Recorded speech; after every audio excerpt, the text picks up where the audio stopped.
few moments later. Oh, muka tak suka. Aku tahu nama tu.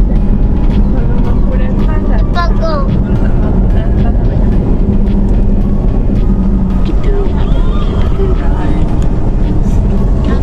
sampai kan kadang mak bapak datang, dia kata tak payah datang lah. Bapak, oh. Minggu depan nak balik. Dia datang tak kesepak bang.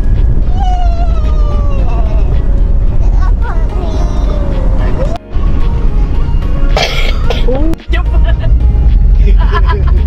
Bayar ringgit. Tak lepas.